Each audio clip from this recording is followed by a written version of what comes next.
Hi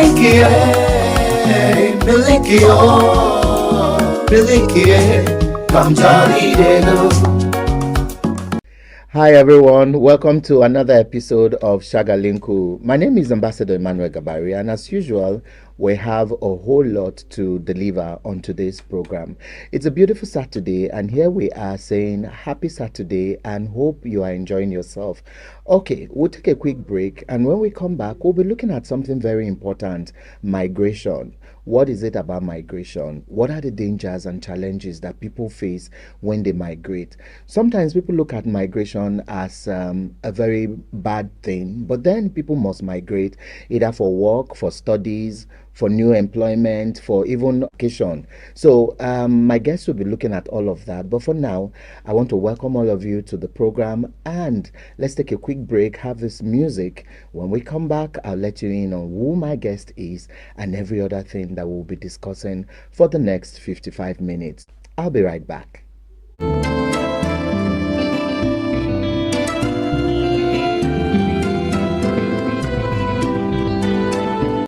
Welcome back from that music break, and remember to join us every Sunday afternoon from 4 p.m. to 5 p.m. when I'll also be here to do the music program AROTV Sunday Splash. Okay, that being said, let's come back to what we said we'll be discussing on. I have a guest here, and he's done a lot in the NGO space, and he wears a whole lot of hats, and he'll be helping me to dissect what this is. But ladies and gentlemen, join me as I welcome Abba Bello Ahmed.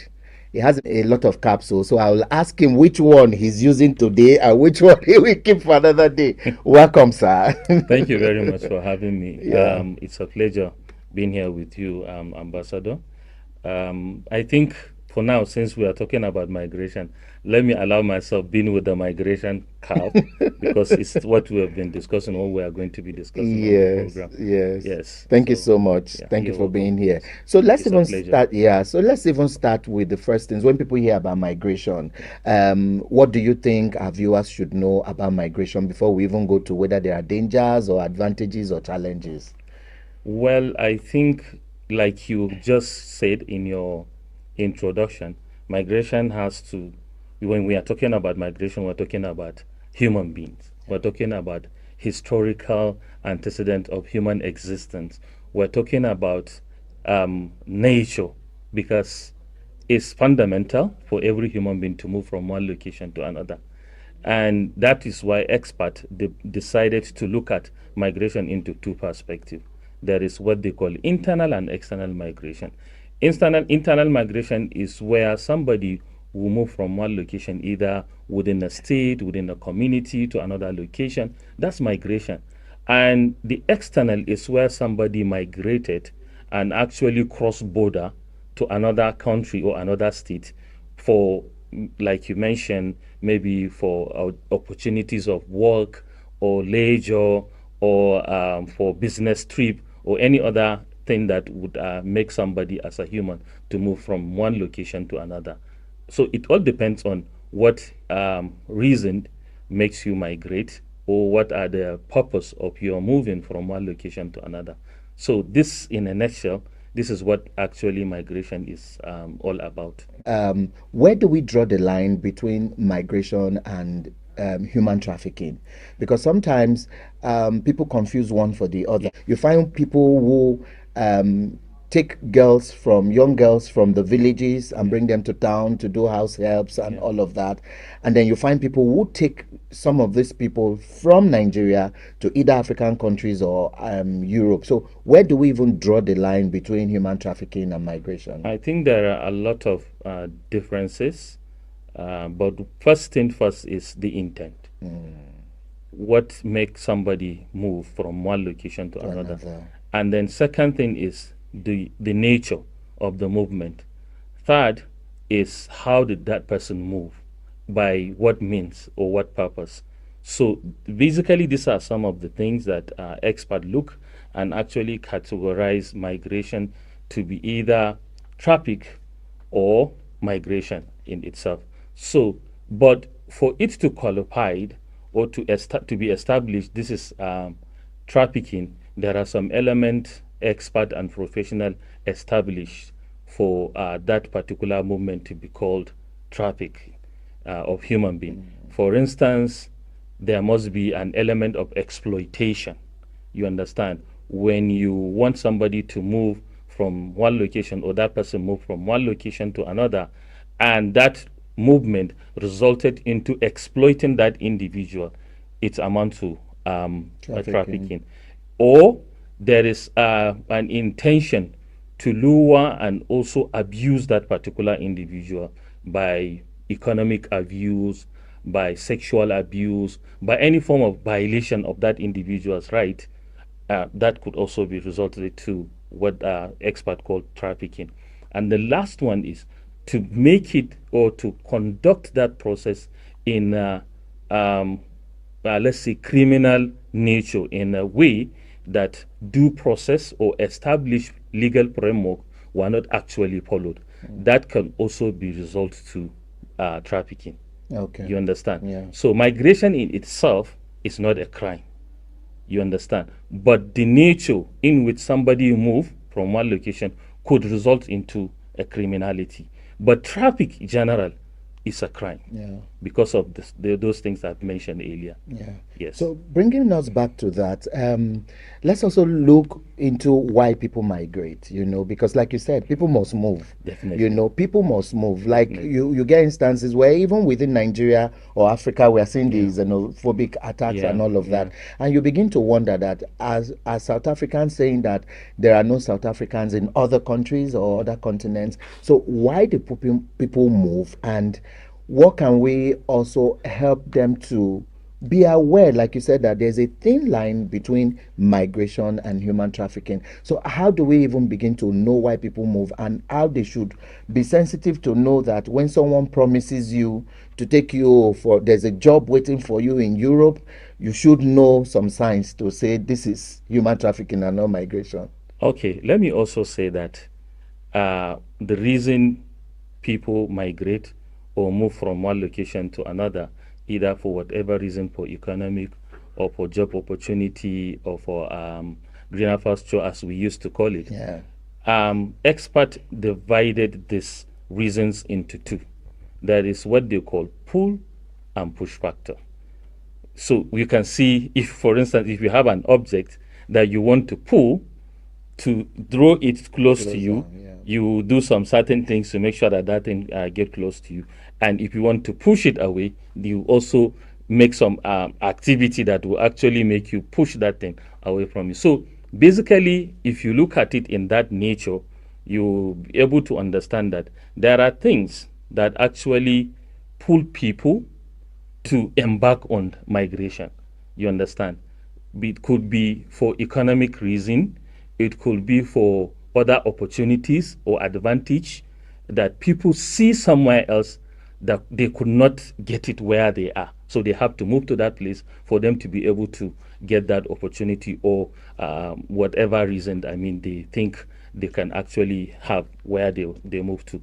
The other reason is the push factor is where they are is not actually comfortable or is not convenient. They are not okay with what they have around them. For instance, you can look at the opportunities economically, maybe the policies around, maybe the environment, maybe there is it's hazardous, it's not convenient, it's not safe, it's not secured for them. They had to move to another place. That's a push factor. You understand? But the pull one, you can as well associate that to maybe what they have seen in media. It could be a pull factor. They have seen a beautiful skyscraper somewhere else, beautiful nature, nice buildings, nice cars, So that could be a pull factor. You understand? Or somebody might be enticing them that come to Europe, come to America, come to Asia. There is job opportunity. There is advantage for you to study as a young man is free. There is this scholarship. Those are what experts call pull factors. You understand? So this is how they. But mind you, human beings have to move, and migration is human right. Yeah. Globally, that's what it is. So I think that's in a nutshell. This is how experts actually look at the reasons why people migrate. Okay. Yes. So we're still here, and my guest Abba is with me, and we're looking at migration, the dangers, the challenges, if there are advantages or disadvantages. Abba will be here to just dissect it. We'll take this quick break now. When we come back, we'll be asking him some more questions on why people also decide to move when they don't see those signs. For now, it's still Shagalinku, and we'll be right back.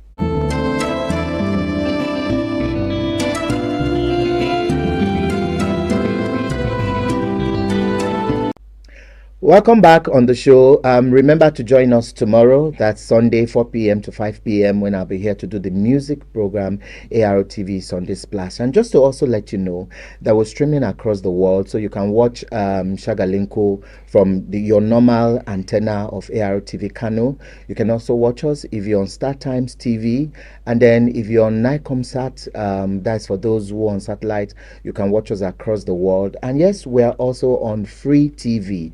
Now go to your Google Play Store, download Free TV, and then scroll up on all channels and search for ARTV, and you can watch us 247 and from wherever you are. So, what are some of the reasons that okay? How do we even differentiate between illegal migration and illegal migration? I've been in a space where they say there are no illegal immigrants. There is no. There is no. There is no. What we have is irregular migration and regular migration. So where did we get that illegal from? I don't know It actually. looks stigmatizing, Yes, right? it NGO actually look people. yes, it actually look incriminating. It actually look stigmatizing. So you are actually taking away the right, the fundamental right of individual to actually move, which is cause for alarm for every activist and people who are actually defending the right of people. So, like I said, there is nothing like legal or illegal migration. What we have is regular and irregular migration. For the regular migration is where somebody go through the proper and Right right channel. channel, which is actually prescribed by the laws of the particular country, either his original country or the destination he's actually traveling to, that adhering and also respecting those guidelines and rules that every traveler, every migrator is expected to actually adhere to. For instance, where somebody book a flight, apply for a visa, prepare his document, maybe for scholarship or job opportunities. Those are actually a regular migration. But the irregular one is the one that was actually not taking the due process, the stipulated guidelines by whoever is expected to move, and perhaps sometimes following the routes that are not actually within the operational borders between one country to another. So those are actually the irregular. You find that those who are embarking on irregular migration, they don't even have an international passport. So to say, they don't even have, some of them, they don't even know what visa or application of visa is. That's irregular migration. Yes, and there are so many dangers and risks associated to that. Yeah. Yes, because you actually deprive yourself for a lot of opportunities when you travel irregularly. Some of them, when they travel, even if they are working, they cannot open a normal bank account where they can save and send money back home. So they end up using back doors to move money from where they are working or the country where they are to their home country, which is not the normal way, and they may end up falling into the hands of criminals, the fraudsters and the rest, and they will be cheated. So you may end up, and then you cannot actually, where you are, if you don't have the right documentation, apply for a job or seek for educational opportunities where you don't have the right document. I hear you in all of these. Where is the place of women and children? Because in every situation that happens, whether in terms of migration, whether in terms of health, flood, men and children have been known to be more affected, how do women come into all of this irregular migration thing? How are they affected? How are they also even being lured, to partake in all of this. Sometimes they tell these women that, oh, there are very big job opportunities in the country you are going to. Everything is free, like you said. And they get there, they realize that they are being used for sex work, they are used for even house helps, and something they never expected. So, how are women and children affected in all of this? I think I'm not actually, a statistic person, but going by the available data and the information, I can recall, I think the IOM and other international bodies indicators shows that about 75% of people who migrated irregularly within 2024 to 2025, 75% of them are women and children. Wow. And most of them, I think about 50 something, if I'm not mistaken, 51 or 52% of them who suffered various form of abuse and in dehumanizing, conditions, maybe in the form of, in the way of their transit or at the destination where they have been went to. So actually, women and children, you can say they are the major victims. They are the ones at the most receiving end, looking at this data and information. The recruiters now use various forms. They have, in fact, to be fair with you, uh, these days the recruiters have now migrated from the regular physical recruitment where they went to households and entice the women. They now use social media. They now use online platform to recruit their victims. You understand? So to recruit their victims so that they would actually being lured and induce them into engage in all these kind of activities. Basically, if some of them, they will promise them that there is no way, no any documentation, no any proper and regular process take place where you can say to somebody that I have a job in America for you, and when you travel, you get, or in Europe, when you travel, you just get. There is no way that could happen. There must be a signed contract which was actually in line with the international level law that the country and the place where you are going to work actually adheres to, and share with you those contracts, and you sign, you understand the terms and conditions, and you sign to them and you agreed, and then they will tell you all your own part of responsibility before you travel, not until you travel or you don't even know what specific job you are going to be doing. You have no any documentation, you don't have any paper that shows this is the address or place where you are going to be working, or this is the company. I think they have had a lot of means, a lot of ways they recruit individual, particularly women, because they are the most vulnerable. They tell them, and the worst part of it, it's not even when they get there they will be abusing them. Even on their transit, on the process where they are traveling from one destination to another, they suffer various abuse. Apart from the harsh and hard weather they have to pass through, especially those who are passing through the deserts and other land borders that are so porous and so dangerous to travel around, with the insecurity that we all have, and we all know the situation in most of our African countries when it comes to insecurity and the dangers around them. So actually, it was not something very good narration to say. It's not something that you can actually encourage somebody to embark on or engage in doing. But when people feel like, okay, and I think at this juncture, the authorities and people concerned need to do more to ensure that people are actually educated about how they can actually travel and where they need to do or things they need to do when it comes to moving from one country to another. There are a lot of things that everyone need, all hands need to be on deck to ensure that people are safe and they migrate safely in a dignified manner. Yeah. Yes. So before we go on our next break, I'd like you to touch on the fact that even in spite of the rise of gender-based violence that happens to these people on their transit to any country they are migrating to, why do you think people still travel? Even with all of this, as we speak, there are people still traveling. Even the ones that they've deported, they are still finding ways to go back and all of that. I actually wanted to use one proverb to actually give a summary of the question, the answer to the question you asked. We have a one adage in Hausa where we said the fire will push rat, the fire that pushed rat out of that hole where he is and went into the prime pan, that means definitely that fire is, I mean, is hotter than that one in the prime pan. So actually, what I just wanted to say is that usually it's not a convenient situation that push people to migrate irregularly.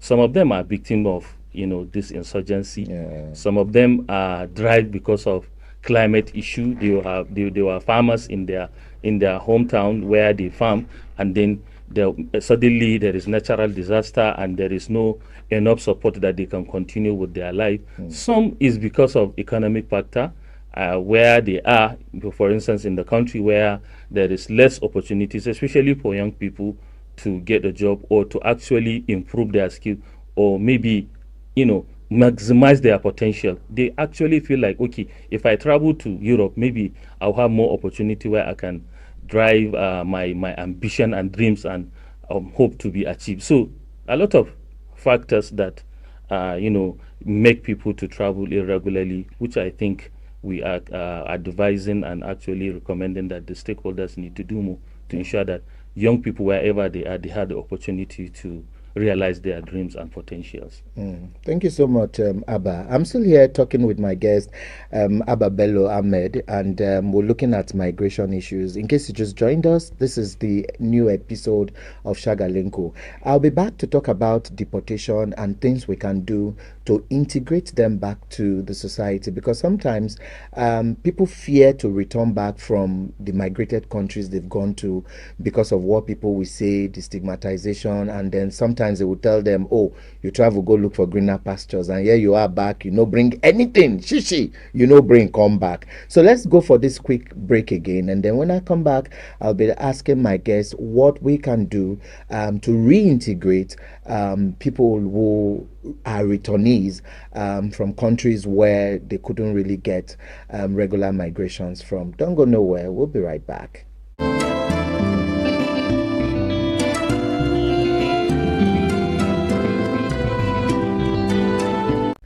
Welcome back. The show is still Shagalinko, and remember every Saturday at 12 noon to 1 p.m. And please do keep your feedbacks coming. Thank you to everyone who's been sending us messages. Also, like our Facebook page. If you missed the airing, you can also go back to YouTube and watch the full edition. Okay, before that break, I was saying that we're going to ask our guest. What are the stigmas and why are people even finding it hard to return? The ones who finally voluntarily get deported, they face the issue of depression, stigmatization, and then coming back to meet the harsh reality of the economy that pushed Yeah. them before Yeah. to go to those countries, Yeah. and they are back to square one. Yeah. What do Yeah. you think? I think, we need to look at it from the return point of view rather than deportation point of view, because deportation in itself is another thing, but returning home Yeah. is something else too, all different things together. So what I can actually say is that um, you know there are various forms of returning back home. For instance, the one you mentioned, the deportation, and there is what we call voluntary return migration or reintegration. Like the one they did with the South Africans, Nigerians living in Yes, South yes, Africa, yes. It's that there's called, yes, a it's plane called to bring them back. ABRR. You understand? So which is more safer, more convenient, And and dignifying. dignifying, because somebody offered himself voluntarily to return back, like you said, maybe because of what he went to find out, he couldn't get what he actually went there for, or maybe he's not convenient, or he suffered a lot of, because it's not actually easy for anybody to left his hometown, his people, his family, his businesses, to another place to start all over again. It comes with a lot of trauma. It comes with a lot of stigmatization, a lot of adaptation that somebody has to pass through. So, like I said, we can do more in terms of supporting those who return, either by deportation or by voluntary returning, because they are people like us, and what they did is not actually a crime, so to say, depending on how they traveled. But I think what is important is for them to recover and cooperate back to the society and actually continue with their normal life. But that will not be achieved until we ensure that we put some parameters and framework in place, especially when it comes to communities, policies, and the stakeholders involved. Many of them who traveled, some even took loans before they travel. Some even Sell their promised lands and sell their lands everything. and everything. Some even promise a lot of things and feel like, okay, when I traveled, I'm traveling to the gold of diamond and gold is just for me to pick and then make money and come back. So they came back with a lot of disappointment. They came back with a lot of depression and anxiety. So they need that reception from the community. Community need to accept them, need to understand that it's not actually their fault, so to say. Everyone can find himself in any True. kind of trial situation that one needs support of others.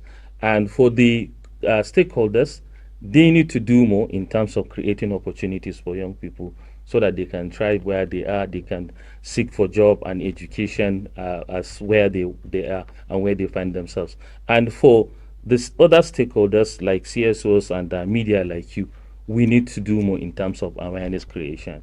We need to let people understand the dangers and there are dignified way for them to travel. Nobody will stop you from traveling, but there are more proper and regular way and dignified way that you can travel and you can achieve whatever dream you want to achieve in a more reasonable and respected manner rather than taking all those risks and at the end of the day you come back home with nothing and you start all over again and maybe we may even lose you. A lot of Yeah. people lost their life Yeah. on the transit. A lot of people lost their properties. A lot of people get some level of sickness that it may be irreplaceable, irreversible, and they become disabled and then the life will actually turn differently to them. So I think it's important everyone to come together to see that we look into the issues of migration. We support our young people, whoever want to migrate. I've seen it in other places where some states put a complete agency for migration just to support young people, to give them the right skill, right information. If you want to travel, these are the right path you need to follow. These are the things you need to get. These are the required skill for you to travel to country A or destination B, wherever you want to go. So it's not just something that happened overnight. You said, okay, I want to travel. Then you just meet some random person and then you follow him wherever he wants to take you to. So I think we have a lot to do in terms of reception, in terms of acceptance, in terms of reintegration of there are experts suggested that there should be a package for anybody who returned either as deportee or as a returnee so that that person can easily reintegrate back to the community and continue. And also, mind you, many of them that came back, especially those who travel to advanced countries, they come with a different skills. So they learn things that they Yeah. don't actually learn when they were back at home. So if that skill is not harnessed properly, they may end up using it in a negative way, which may Yeah. not be advantage to the society. You understand? They may learn some skills, they may have some experience that would add value to the society. But if they are not harnessed, if they are not integrated, they won't take advantage, and nobody would actually utilize that opportunity. Yes, so it's very important we take note of that. You mentioned something that I'd like you to still touch on before we go for our next break, because some states already have departments or agencies where they deal with all of these issues. But what do you think? What's your suggestion on ways we can also help in pushing more? I know you've talked about media and all of that.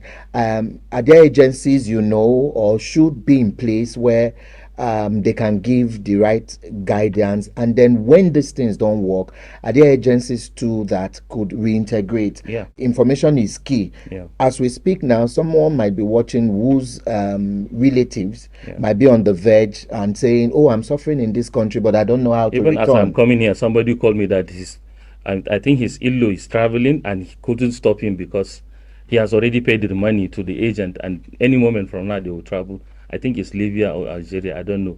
I told him at this point there is nothing you can do There's about it. nothing. The only thing is to ensure that you provide some protection mechanism for him so that wherever he is protected. Basically, I think there are agencies that can help you if you are a returnee or if you want to travel regularly. I know most of those agencies are federal agencies, but I don't know much of the state. But I know other agencies that actually work in the humanitarian space within the state MDAs can provide you with the required support, like the I think Ministry of Humanitarian, maybe other agencies that actually do some humanitarian and development work for the state. They can, but for the federal, I know agencies like NAPTIP, that agency for the prohibition of trafficking in person, the Migration Commission, who I believe they all have offices in the states, can actually, you can walk in there. It's not A a hidden hidden thing. place Yeah. or a crime you committed. So you are there to seek for information.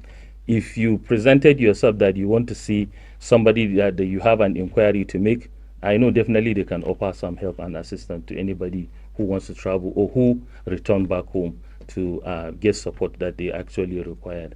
So, bigger agencies like the IOM and all of that, are they also working maybe in partnership with other organizations in Kano and Nigeria so that when issues like this come up, the media can quickly know where to even direct these returnees to or families of the returnees? Yeah, why I didn't mention the multilateral organization, because most of them they work in partnership with the state agencies. Oh, okay. So asking somebody, or rather, because like IOM you mentioned, they don't have physical office currently in Kano, which I think they did in other states. Like you know, in Edo and Lagos State, they do have physical office where I think they have all the facilities, including hospitals and medical personalities, that can actually help somebody to get the right information and right support for him to travel regularly.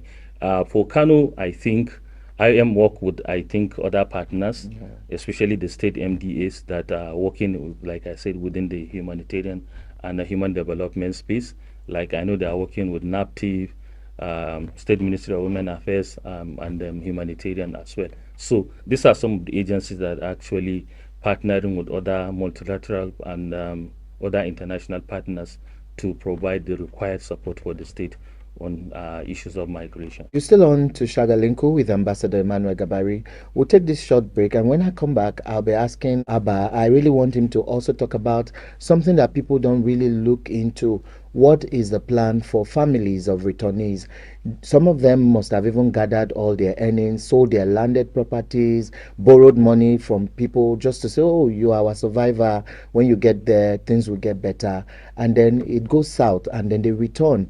Aside the pain and depression and stigma that even the returnees face, people don't also look at the depression and mental health issues that the families also face. Some of these returnees maybe left their families here, their children, just to go seek for greener pastures, and here they are back, nothing to fall back on. So let's take this quick break. We come back, we'll be wrapping up on today's episode of Shagalinko with my guest talking more on the families of the returnee. We'll be right back.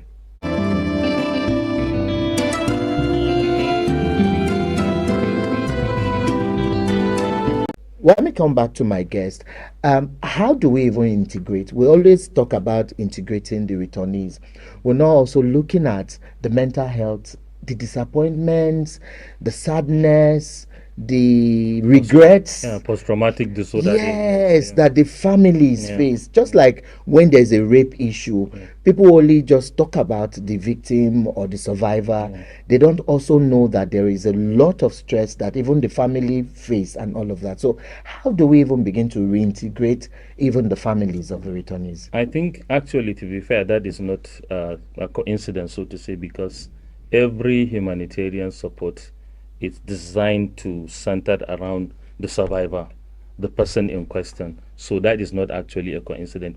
It's not like the other ecosystem of the survivor or the victim in question is not considered, or they're not actually in the picture. They are, but I think the priority is more on the returnee themselves. For instance, if you take reintegration package itself, it started from the reception point of view. It started from there where we provide what we call PFA, which is psychosocial first aid, as immediately they return. Yeah. Yes, that's where the starting point is. Down to the proper reintegration, where all this mental health, rehabilitation, awareness, stakeholders engagement will also fall in. So it's a whole package itself. It's not just the immediate family of the returnee, but even the stakeholders, the community members will also be involved because they have a role to play. And like I said, you will be shocked if you are actually interacting directly with these returnees. Some of them, they experience their behavior and attitude.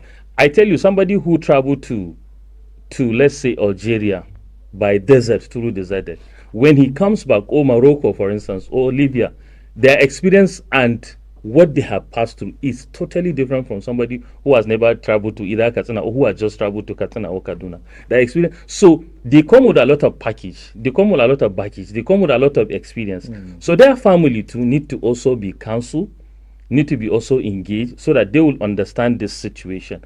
For instance, if there are some economic commitment, like you mentioned, and the sacrifices they make for them to travel, it's also part of what needs to be addressed so that we will understand if returnee has a skill or know any pattern of business that they have been doing before they travel or while they travel. We need to also understand that there is a lot of, because it's a case management, so to say. It's an entirely a package where you provide the required support and you actually put the returnee at the center.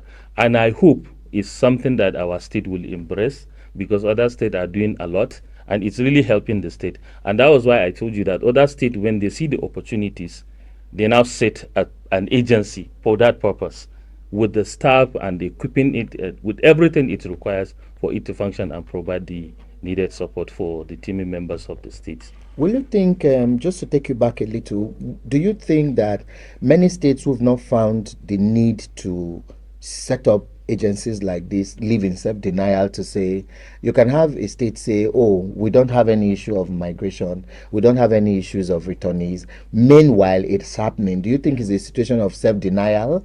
I wouldn't say it's a self-denial, but rather lack of proper information and understanding of the situation. Because most of the state will look at it as something that is actually normal. And others, I don't want to speak on behalf of the state, but I think they actually used to be overwhelmed by either the development of the state, the economic of the state, the politics of the state, not actually paying attention as is required to the issue of migration.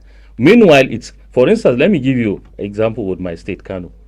In 2020, 2024 to 2025, we have over 20,000 returnees that return back, Kano indigene, that return back from Libya, from Algeria to Kano. This is a huge number. This is Very a huge huge. number. We are talking about 20,000. These are documented returnees, you understand, by IOM and other partners. So when you have this number and the state is not actually taking care of them, let's just take a look at it now. Our state is actually suffering from some level of instability, so to say, with the activities of Endaba and pawn snatchers. Yeah. And I tell you, the number of pawn snatchers, if you now quantify it with the number of the returnees, I'm not sure it's not up to 20,000. The whole people that are committing this offense. So if you are not actually taking care of this number, this population, who else would take care of them? And if you are, and it's multiplying, it's not like it's Yeah. reducing, it's multiplying. So if you are not actually making a provision that would take care of this situation, would provide a conducive atmosphere, formalize the process, get involved, I'm sure. I remember I had a conversation with one of the head of the agency in Edo. He was telling me he was just looking at Kano now, like Edo in like about 10 to 15 years ago. He said this is exactly where we pass through, and if the care is not taken, Kano will become next Edo when it comes to issue of migration. So it's an opportunity for us to call all the stakeholders, all the actors to do the needful in terms of putting the right framework, doing the needful to ensure that the issue of migration is actually given the required attention, so that the people who are actually embarking on this irregular migration are taken care of, are well informed, so that we'll reduce the number and we provide opportunity for young people to thrive while they are at home and to take advantage of the opportunities that we have here in the state. Do you have words of advice? I know some people know they hear what shall they will still take stone and put in their ear. In fact, as this program is going on, some people are planning to steal jackpot. No, I'm not actually defending them, but you can imagine somebody will tell you that if you travel to Libya or Algeria, if you spend 1 year. 500 or 1,000. Within 3 months, you get 8 million or 10 million. Can you Why would imagine? somebody not travel? Before you know it, they will entice you and they collect your money. After they collect your money, what else do? You sell your shop, you sell your business, you sell your car or your machine. Even borrow They money. borrow money, and you give them, and you now come and tell me, say I should not travel. Why wouldn't I? So it's what I actually advise is that for the stakeholders now, let's improve on the what we are doing in terms of supporting the returnees.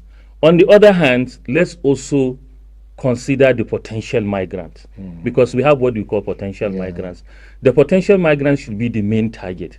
Like I said, people must travel, but how do you travel? So let all stakeholders, including the community, the state actors, the non-state actors, pay more attention to potential migrants. People must travel. There is no two way about it. But how would they travel in a safe and dignified manner? And people need to get involved. The state need to get involved. Everybody need to get involved so that they will be guided.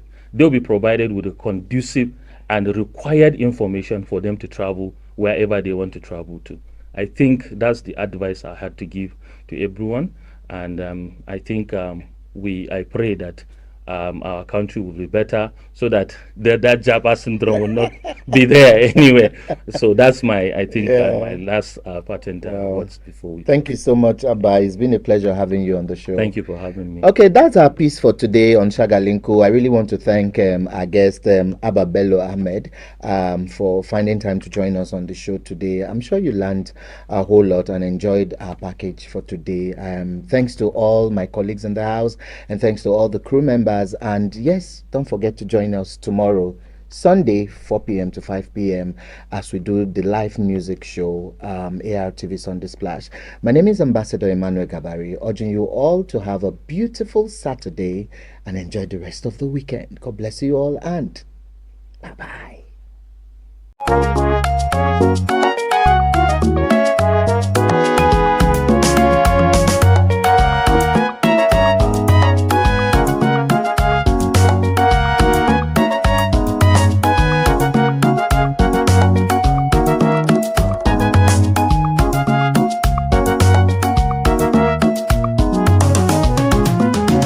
Yeah.